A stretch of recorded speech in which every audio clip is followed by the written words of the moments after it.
في زمن الانترنت والتكنولوجيا والرقمية وغير صح.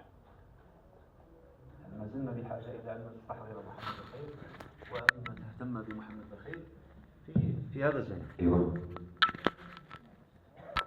إذن أبدأ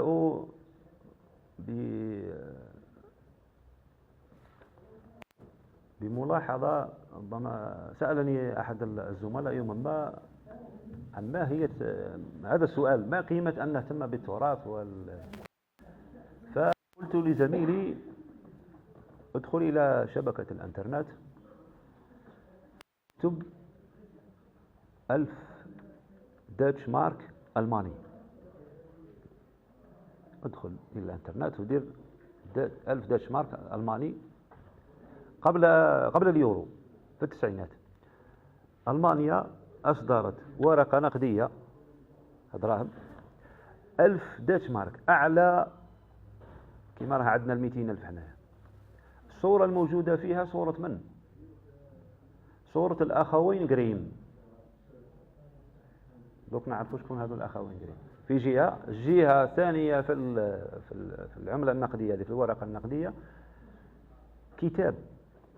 فقلت لزميلي: شد هذا الورقة النقدية تفهم كلش. هذا الورقة النقدية 1000 داتش أصدرتها ألمانيا بمناسبة مئوية موت أو وفاة الأخوين غريم. شكون هذو الأخوين غريم؟ هذو الأخوين غريم في القرن ال19 قبل ما تجي ألمانيا جمعوا، كانت السيطرة فرنسية، الأرستقراطية الفرنسية الشباع حاولوا أن يفرضوا لغتهم وثقافتهم على الجرمن، على الألمان. فالأخوين غريم جمعوا، عندهم حمية، عندهم نيف. كيف للفرنسيين احنا يردونا فرنسيين، احنا ألمان، احنا جرمن، عندنا الهوية تاعنا. جمعوا التراث الشعبي، الحكايات، القصائد، الألغاز، كل ما بين القبائل الجرمن، ولاد كذا ولاد كذا ولاد كذا، كما عندنا احنا ما يجمعهم. يعني هذه كاينه عندكم، كاينه عندكم، هذه كاينه عندكم، هذه كاينه عندكم. ما دام هذه القصيده كاينه عندكم وكاينه عند هذا وكاينه عند هذا، كاين جامع، كاين حاجه تجمع بيناتنا. ما دام هذه الحكايه كاينه عند هذا وكاينه عند هذا وكاينه عند هذا، معناها كاينه حاجه تجمع بيناتنا. جمعوا التراث الالماني، جمعوا التراث الالماني كامل بين قبائل الجرمن، قالوا ما يوحدنا، عندنا تراث تاعنا. وأنشأوا معجم للمفردات الشعبية الألمانية تاعهم. هذه الفكرة هي التي أسست لألمانيا، هذه الفكرة هي التي أسست لألمانيا، وهي التي توحد الألمان الآن وتعطيهم هذه القوة على الألمان، لأنهم لهم تراث، لهم هوية واحدة، لهم مشترك شعبي. لذلك شوف، تقديرا لعمل هذين الرجلين، أعلى عملة قبل اليورو، أعلى عملة 1000 داتش في صورة الأخوين غريم. موجود من أمثلة أخرى، ربما في اسكتلندا، في فنلندا، في فرنسا في حد ذاتها، لكن الوقت لا يسع للحديث عنها. لكن أعطيت نموذج لقيمة التراث. عندما الأمة تعرف قيمة هذا التراث. بالعودة إلى تراث محمد بالخير، هل يستحق محمد بالخير في هذا الزمن نهتم به؟ نعم نستحق أن يهتم. لماذا؟ لأن تراث محمد بالخير هو هوية لهذه المنطقة، هو حامل مؤرخ لأحداث لهذه المنطقة، هو حامل لقيم آبائنا وأجدادنا، قيم الأخلاق الطيبة، الشجاعة، الفروسية، الكرم، كلها موجودة في هذه قيم لمنطقتنا، قيم لسكان هذه المنطقة، بقي تحملها أشعار محمد بالخير في زمن فقدنا فيه هذه الهويات. فما دمنا نحافظ على هذا التراث فيه كل هذا القيمة. نمر ربما إلى زمن الرقمنة. هذا تراث محمد بالخير عندما نعود إلى شبكة الانترنت ومواقع التواصل، الفيسبوك، حال تراث محمد بخير في هذا وربما تأملنا بشكل عام الشعر الشعبي في مواقع التواصل الاجتماعي، وش نقول؟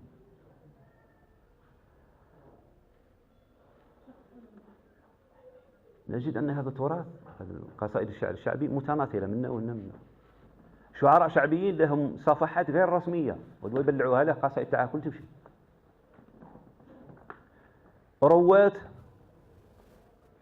لقصائد محمد بخير بمختلف الروايات، هذا يرويها بهذه وهذا يرويها بهذه وهذا يرويها هذه. أكثر من ذلك قصائد مجزوءة، يدي 2 أبيات، يدي 3 أبيات، يدير بهم ريلز ويدير بهم، يقول لك هذا محمد بخير، لكن القصيدة كاملة قلة قليلة اللي تعرف القصيدة، ويدي أبيات منها، يدي أبيات برك منها. توظف في بعض الأحيان قصائد محمد بخير توظف بعض الأبيات في سياقات غير محلها، في سياقات غير محلها، يديها منا هي منطقة الكلام على منطقة في البيض، ويديها هو التشابه اللي كاين بيناتهم الخيل والفروسية، يديها منا، يديها اللقباط، يديها للجلفة، يعاود يديها منا.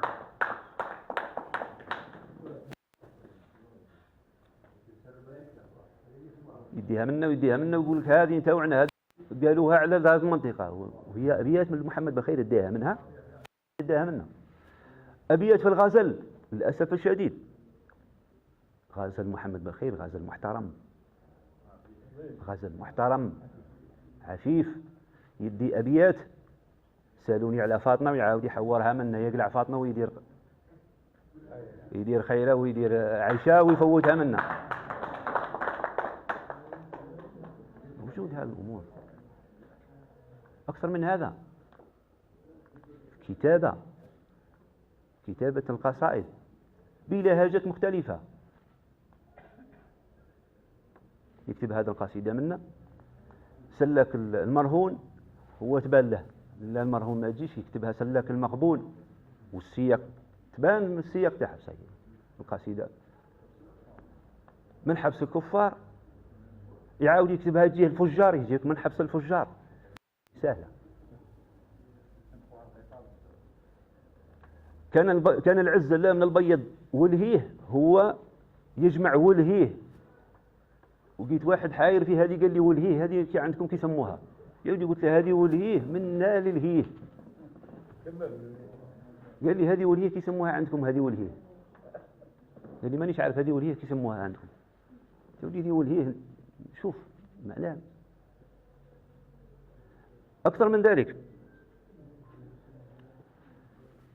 قصائد لشعراء شعبيين، انتحال، يدي قصيدة يعاود يضمنها في قصيدة نتاعه، يصنع بها القصيدة نتاعه ويقول لك هذه القصيدة لي، وهي أبيات الدايم من شعر محمد بالخير ويدخلها، بيت قصائد دا أبيات من محمد بالخير، خاصة في الغزل يدو منها بزاف، يدي أبيات من الغزل يدخلهم في القصيدة نتاعه، يصنع بها وينسبها ليه.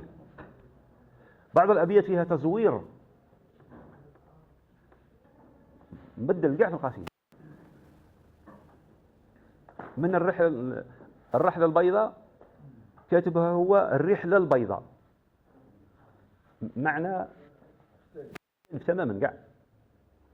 إذن هذا بعض واقع شوف أن تغير معناه هذا التراث من تراث جامد معناه له حماية إلى تراث سائل يتغير معناه، وكأنه ميع هذا تراث محمد بخير وأصبح في متناول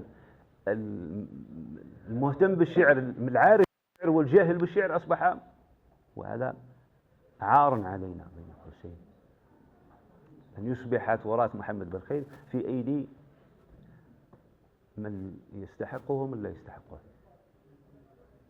السبب أين؟ نعاود السبب قلة الاهتمام بمحمد بالخير. ربما كل هذا باحتراماتي لمديرية الثقافة كل سنة لحد الآن، وأقولها صراحة لحد الآن لا يوجد ديوان لمحمد بالخير محقق. كاين الرواية تاع أبو علام بالسيح، كان بن عاشور عنده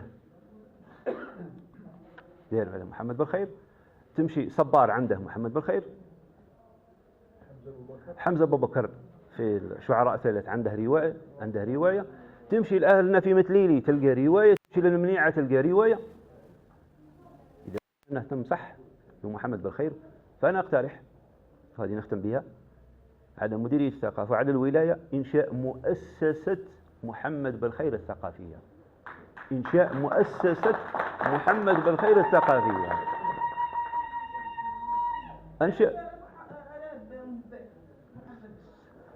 أنشأنا مؤسسة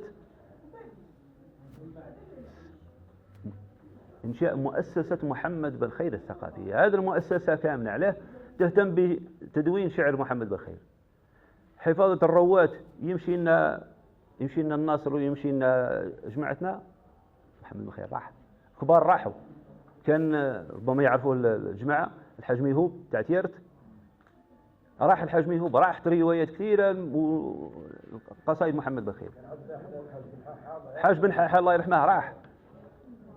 فأقول تداركوا شعر محمد بالخير، تداركوا تراث محمد بالخير، لأنه شوف هذا في زمن رغم أن نختم بها سيأتي علينا زمان يعاد طرح السؤال: من نحن؟ شكون احنا؟